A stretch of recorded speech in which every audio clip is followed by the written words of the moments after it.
ብቸኛው ታጋይ ስለራስ ጉዳይ አማኑ ፈሪደደፍ ይባላል ነው።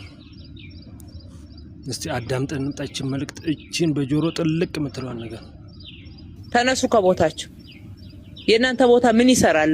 ስርዓቱን ካልገነባ ሲስተማችንን ካላጠናከረ ህዝቡን ተጠቃሚነት የሚያጓድል ከሆነ ለግል ነው እንዴት ተሰጣን?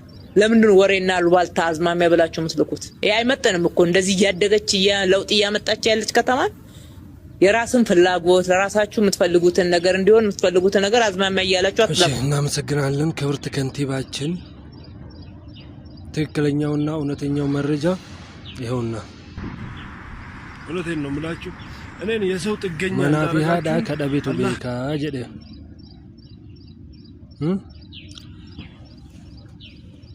ይሄን መረጃ እየሰጧችሁ 6 አመታትን እያስቆጠርኩኝ ይገኛለሁ።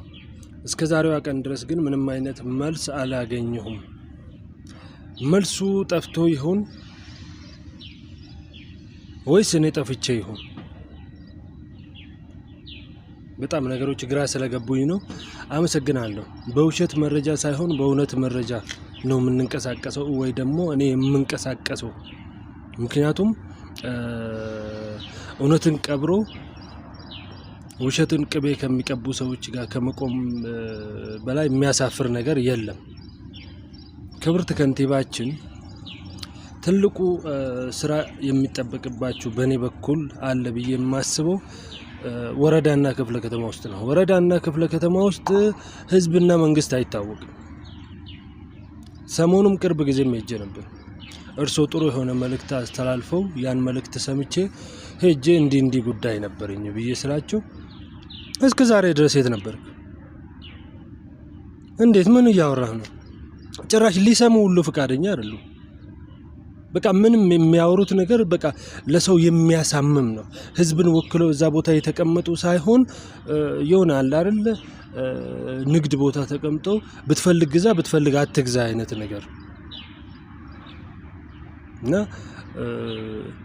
ሙሉ ከሳዩ ፕራይም ሚኒስተር አብይ አህመድ አሊ ደፋር ከሆኑ በስማቸው ካልሆነም ሼር ላይክ በማድረግ ብለዋል። የኛ ድፍረትም እውነት ይዘን ነው እዚህ ሚዲያ ላይ ያለ ነው። እውነትን የያዘ ሰው ደግሞ ብዙ ጊዜ ፈጥኖ መልስ አያገኝም። ከብዙዎቹም እያየሁኝ ነው። ምን መሰላችሁ?